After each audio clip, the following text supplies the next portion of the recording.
Hello guys, welcome back to my YouTube channel. आज मैं आपको बताने जा रहा हूँ इसके आप सब लोगों को पता ही होगा कि इधर एक टास्क है। बहुत से लोगों ने टास्क कर लिया है, पर मेरे पास तो वो टास्क लेट आया था, इसलिए मैंने अभी तक वो टास्क कभी कंप्लीट नहीं किया है, जिससे आपको मिल रही है ब्लैक रेडार। ये देखिए ब्लैक रेडार। तो गाइस, मैंने डिफीट टीम गो रॉकेट लीडर एरोलो को हरा दिया है। मैंने एरोलो को हराने वाला हूँ। मैंने सेरेना और लीडर इन चीफ को हरा चुका हूँ। मैं बस एरोलो ही है और कुछ इस तरह के मिलेंगे। और ब्लैक रेडार से पता ही होगा, ब्लैक रेडार से जियो मैंने ट्रैक था, जैसे कि मैंने अभी रेडार ली है, ऑन की हुई है। पर गाइस, इस रेडार में से कभी भी मेरा एरोलो नहीं निकला। मैं तब तक वेट कर रहा हूँ एरोलो जब तक नहीं निकले, क्योंकि गाइस मेरे को लगता है कि अगर आप रेडार हटाओगे नहीं तो बंदे चेंज कर करके आएंगे। पहले ही मेरे पास आया लीडर इन चीफ बलून में। मैं उससे बैटल नहीं की, तो फिर मैंने शायद दोपहर को मैंने फिर देखा, तब लीडर सेरेना आई थी। फिर मेरे पास लीडर इन चीफ नहीं आया, फिर सेरेना आती थी। तो गाइस, फिर मैंने एक चीज़ नोटिस की, मैंने कहा मतलब ये चेंज कर सकते हैं। तो गाइस, आज मैं आपको बताने जा रहा हूँ कि जिससे कि आप जियो मनी को कैसा डिफीट कर सकते हैं। मैं आपको कुछ प्रो टिप्स बताऊँगा और कुछ मेथड बताऊँगा, कुछ पोकेमॉन्स भी बताऊँगा और कुछ टाइप्स बताऊँगा आप कैसे जियो मनी को डिफीट कर सकते हैं। सबको पता होगा तो कि जियो मनी इस ब्लैक रेडार से आता है, जो मेरे से अभी तक नहीं है। इस टास्क में भी मिल रही है। मेरे कुछ फ्रेंड्स हैं जिन्होंने वो टास्क कंप्लीट करके ये ब्लैक रेडार ले ली है। और जैसा कि आपको पता ही होगा, जियो वानी ऐसा आता है बैलून में ही आता है जियो वानी। जब आप ब्लैक रेडार लगाई हुई जियो वानी, पहले पे उसका फर्स्ट पोकेमॉन तो फिक्स होता है ना, पर्जियन। और पर्जियन को हराने का होता है ये मचैम फेंकता है वो। फिर गाइस, वो गोलम भी फेंकता है, वो क्लोस्टर भी फेंकता है, वो कैंगस्कान भी फेंकता है।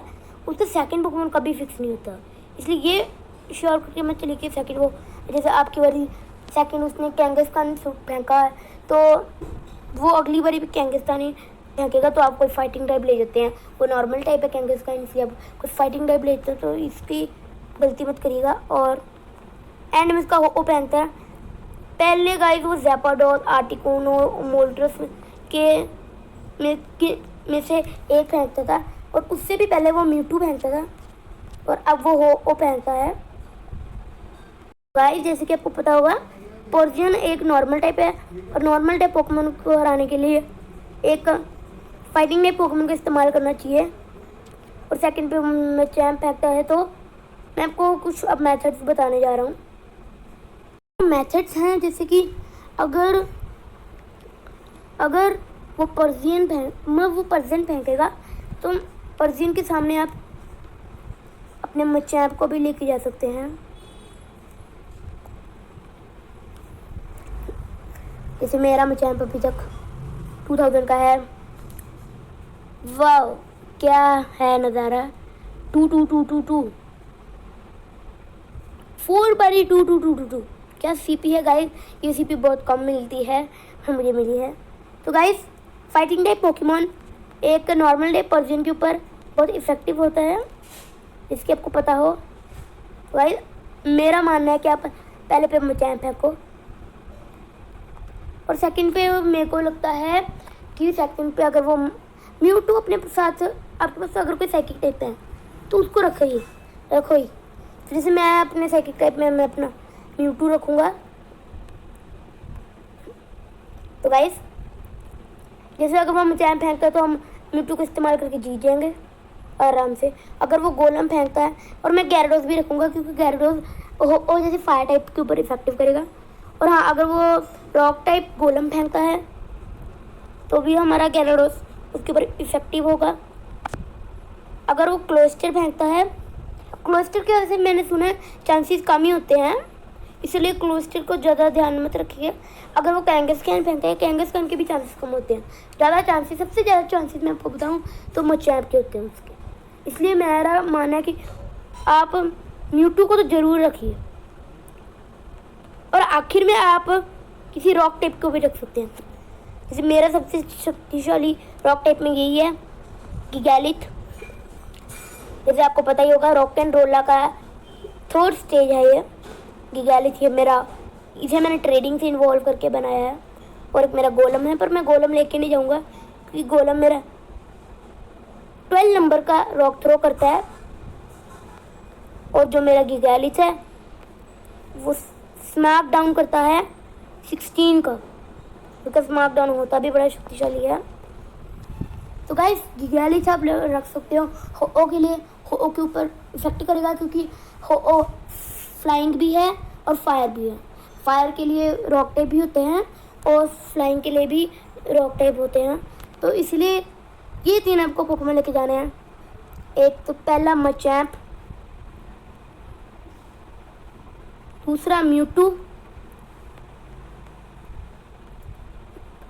तीसरा gyarados। अगर आपके पास कोई gyarados नहीं है तो आप कोई वाटर टाइप लेके जा सकते हैं। आपके पास कोई अगर मचैम्प भी नहीं है तो मचैम्प तो होगा सबके पास, क्योंकि मचैम्प का पिछली बार ही बैटल में सीज़न आ रहा था, वाइल्ड में पकड़ने को आ रहे थे। जैसे इस बार वाइल्ड में सीज़न 40,000 का था सबसे पहले, तो मचैम्प आ रहा था, इसलिए मचैम्प तो मेरे ख्याल से सबके पास होंगे ही। और अगर आपके पास म्यूटू नहीं है, आपके पास कोई भी साइकिक है, जैसे अगर मेरे पास म्यूटू नहीं है तो मैं अपनी एस्पियन लेके जा सकता हूँ। तो गाइस अगर उसके पास वाटर टाइप नहीं है तो वेपोरियन लेके जा सकते हैं, पॉलीव्रैथ लेके जा सकते हैं, और भी कुछ वाटर टाइप कबूटॉप्स। अगर आपका वाटरफॉल करता है तो गोल्डॉप वगैरह आप लेके जा सकते हैं, पर इतनी कम सीपी में आप ना ही लेके जाइए तो अच्छी बात है। मैं तो gyarados लेके जा रहा हूँ। तो ये कुछ ट्रिक्स है। जैसे उसकी पर्जियन ना फाइटिंग टाइप पोकेमॉन के सामने बहुत जल्दी मर जाएगी। तो गाइस जो पर्जियन होती है ना वो नॉर्मल टाइप होती है, सबको पता है। फाइटिंग टाइप पोकेमॉन के सामने मरती है। जैसे वो कोई पोकेमॉन सुटेगा फेंकेगा ना दूसरा, तो आपको अपना ना मचैम्प अंदर करना है, ताकि अगर वो कोई गोलम ही फेंके, अगर आपके पास वाटर टाइप पोकेमॉन नहीं है तो मचैम्प फेंक सकते हो। गाइस रॉक टाइप पोकेमॉन के ऊपर फाइटिंग टाइप पोकेमॉन इफेक्टिव करते ही हैं, जैसे कि सबको पता ही होगा। तो ये कुछ टिप्स है गाइस बताने की।